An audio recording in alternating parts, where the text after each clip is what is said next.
In this video, I'm doing a very specific test. I'm installing Fruity Loop Studio, also known as FL Studio, on Linux Mint and checking whether it installs cleanly and starts normally. This is not a full feature review. I'm not testing every plugin, every setting, or every production workflow. The goal is simple.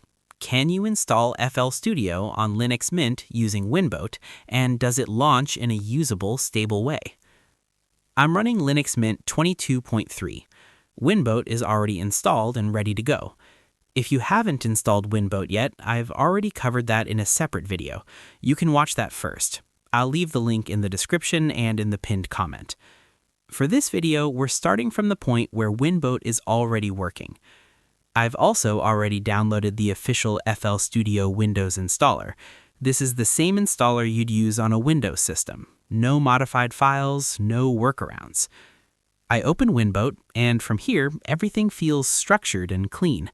Instead of dealing with raw wine settings, Winboat gives you a controlled Windows environment that behaves predictably.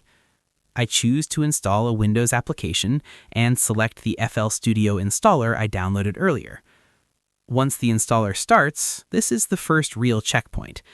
Installers are usually where Linux compatibility breaks. But the FL Studio installer opens normally.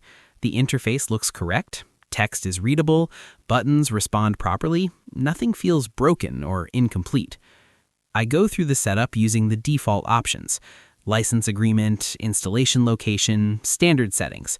I'm not changing anything here because the goal is to see how it behaves out of the box. The installation completes without errors.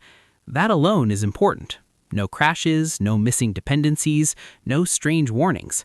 Now let's move to the second checkpoint: normal startup. I launch FL Studio directly from inside Winboat. The splash screen appears, the startup process begins, plugins start scanning, and after a moment, the main FL Studio window opens. This is the key moment.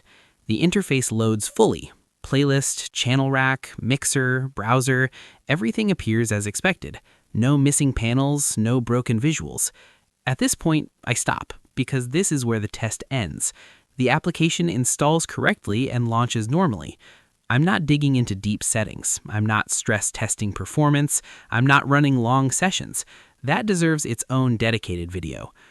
But for installation and basic startup, this setup works. And that alone will matter to a lot of people who just want to know one thing: will it install and will it open? In this case, the answer is yes. If you want to see deeper testing, performance checks, or long-term stability, that can come later. This video is about crossing the first line. And on Linux Mint with Winboat, FL Studio crosses it cleanly. That's the test. Simple, focused, and honest.